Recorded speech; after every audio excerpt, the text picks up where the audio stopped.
So if you're coming from the Kickstarter and seeing the millions they made of it and thinking, why don't they sell their own miniatures physically, and why don't they do what it is I want them to do?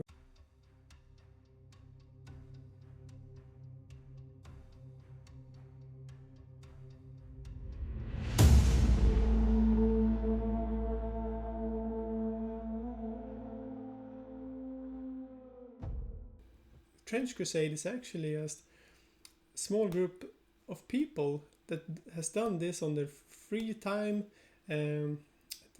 besides their day jobs, and for years and years and years built it up with the artwork, with the lore, with the rules, and playtested it throughout the years until the time it was ready to kickstart. And that's where we are now.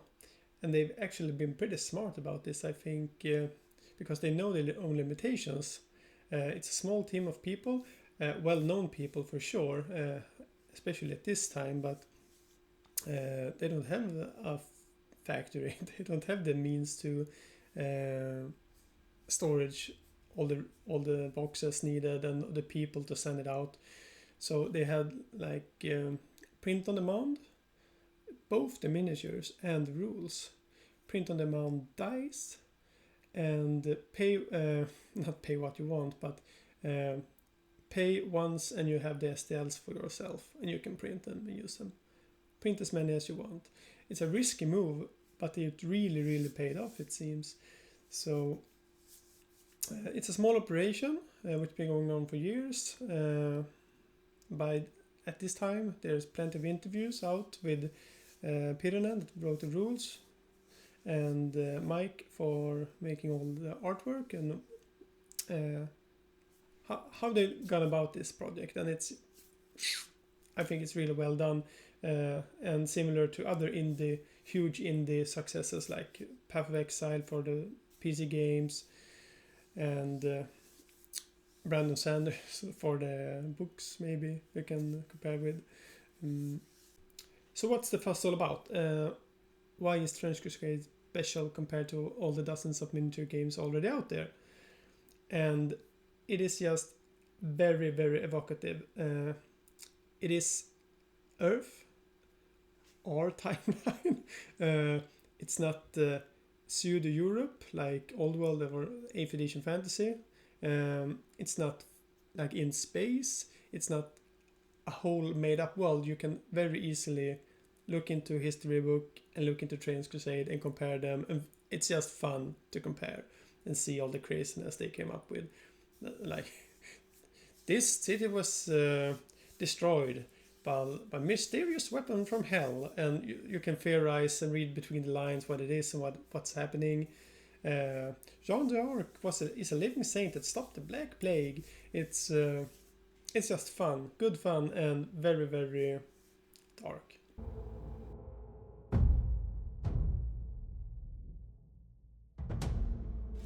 So the very short version of the lore is, during the Crusades to reclaim Jerusalem, a portal to hell opened, and mankind has been war with demons ever since. We got not a million factions to choose from yet. In time we might, because there are so many different archdemons in hell, and as you can imagine, having hell on earth really affects our timeline, and lots of different things are happening with angels, demons, and walls appearing, holy war going on everywhere. Gibraltar is taken over by the heretic fleet, which also has submarines. I think that's bullshit, but this war is going on from the Crusades until the year of 1917. You know, it's not really World War One, because it's been World War ever since hell opened.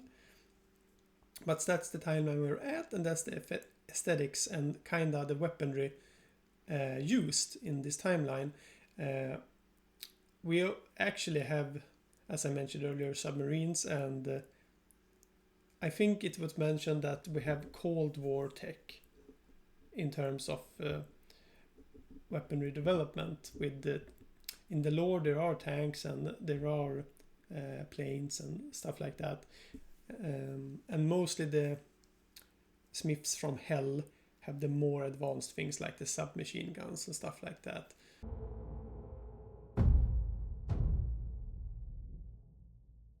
So speaking of the heretic legions and what kind of weaponry they got, I'm thinking we're gonna go through the factions released so far.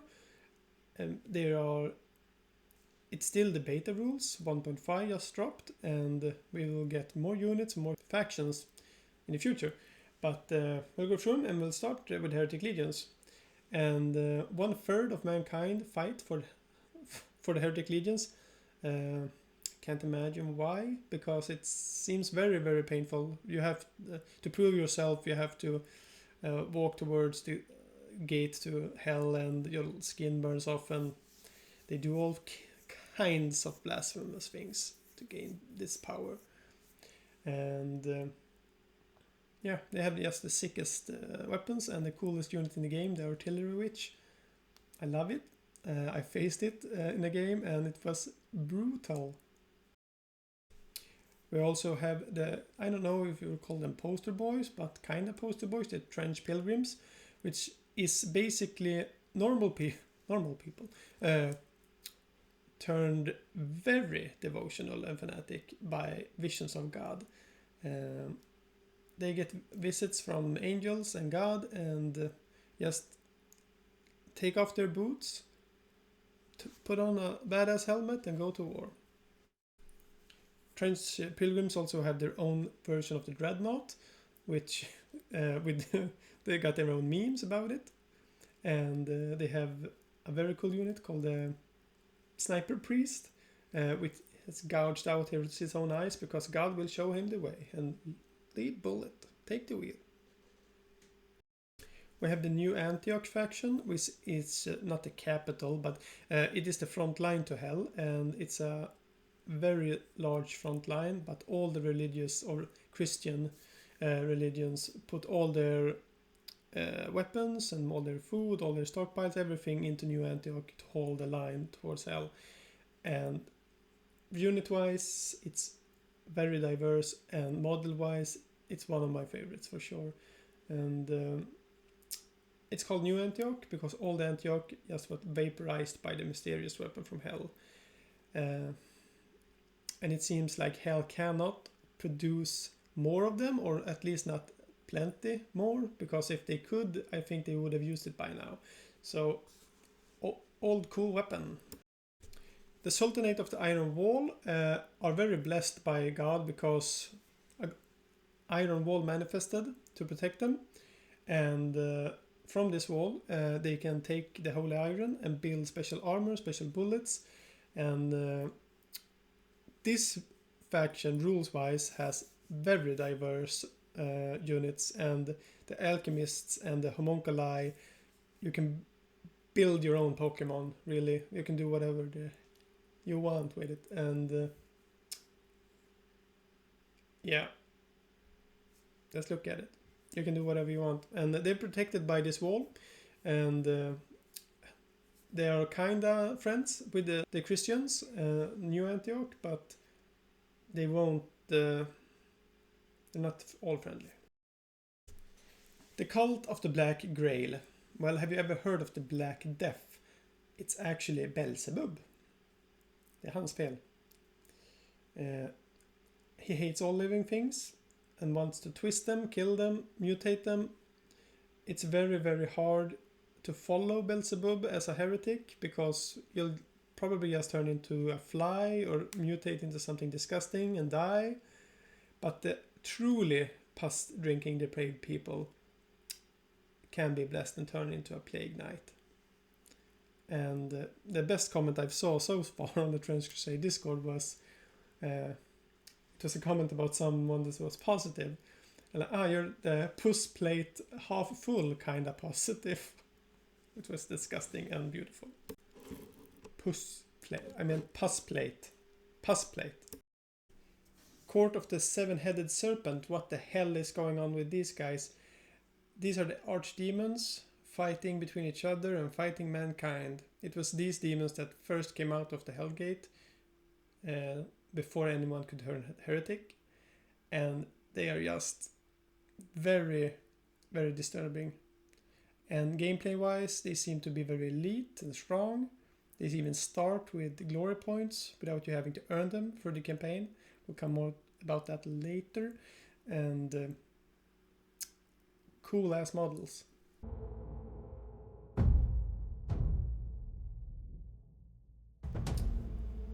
How does Trench Crusade play? Well, first things first, I have never played Mordheim. I came into wargaming with kinda at the later half of first edition Age of Sigmar. And since I played 40k, 30k, Necromunda, 8th edition Fantasy, Old World, Marvel Crisis Protocol, Star Wars Legion, Game of Thrones, Middle Earth, Sludge, you name it. And I thought that this game, the rules looked simple enough and fun to try out. I thought it would be like, I don't know if you played it, not many have I think, but the Age of Sigmar skirmish game, which was like, early Age of Sigmar, but skirmish with like 10 models. And it was like good fun, especially for beginners and luring in people. I thought Trench Crusade would be the same kind of simple, but fun. And I was wrong. It is very simple, but super clever written. And you feel like you have a skill cap, which is quite high. Once you understand the modifiers and understand how terrain will affect all the dice rolls. And the list building is so fun. It's very open to do what you want, and it's impressive, honestly, how diverse you can do it with so few units and so few models.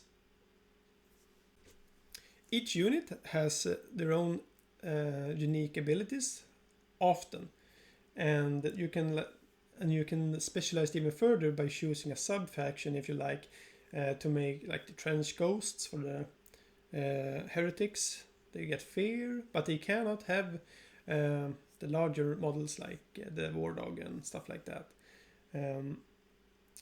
So the complexity comes not from the rules. Like, the complexity is not like, how exactly do you wheel this unit? Oh no, you have to measure it like this. Like bullshit from Old World. I love Old World, but sometimes the complexity of just the most basic movement stresses me out. And the complexity is not from the rules in this part. It's from the gameplay and your list building. And maybe even like, how does the campaign development if you're playing a campaign? Because this is a campaign game. It's more like Necromunda than it is 40k. And you also play You Go, I Go as you do in Necromunda. So more similarities to that, for me at least. And the missions you play encourage you to do cool stuff to gain glory points. You need these glory points to buy upgrades for your units on the next game. And it can be stuff like charge through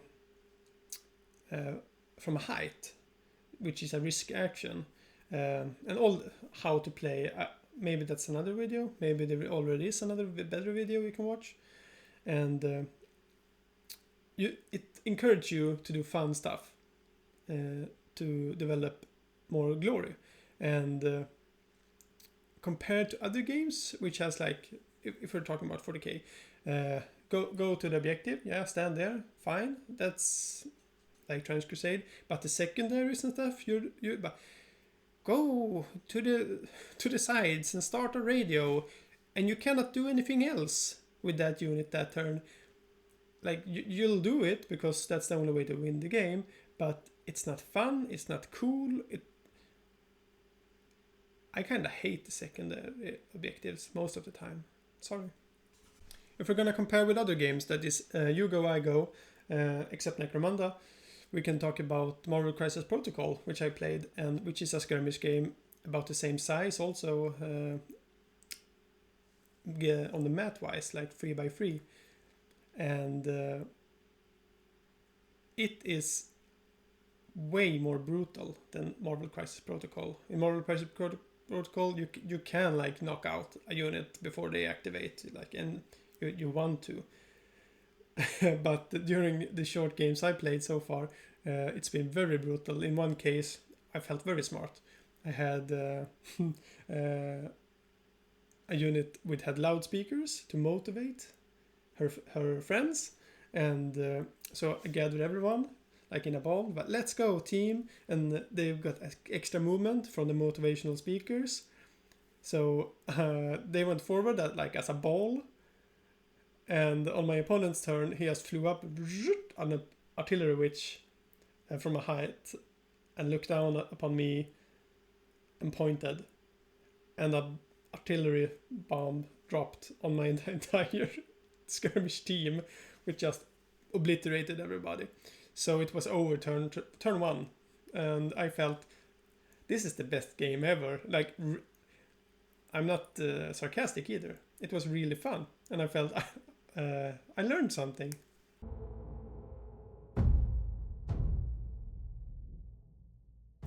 And in this channel, me and Cast we won't go into lore videos because it's already been done so well by Scanner Barkley. I highly recommend listening to his videos because he has done everything French Crusade lore wise, and it's no use trying to do it better.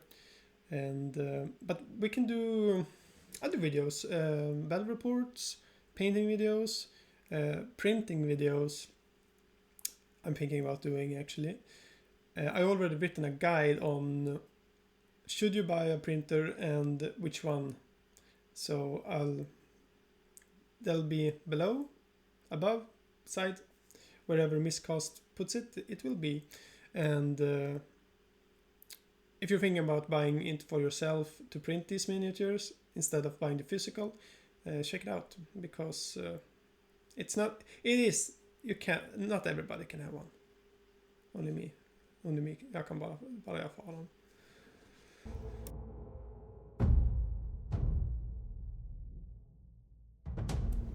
So what about French Crusade is appealing for me myself?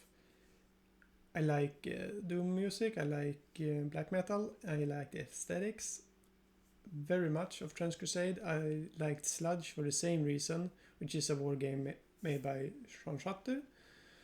And I find religion interesting. I find historical events like World War One and the Crusades interesting. So it's everything I find interesting is there. Other than that, it's also a war game, and I play war games all the time. I have this whole room made for it. I had to buy a house to keep all my paint in. So it fits like hand in glove for me, and I love the models to paint. I find painting very therapeutic, and the rules are solid, and I hope this will replace like Warhammer and every other game, and like this will be the main game for me, myself, and my friends for the future. And it just feels very fun to be part of this, and from the beginning.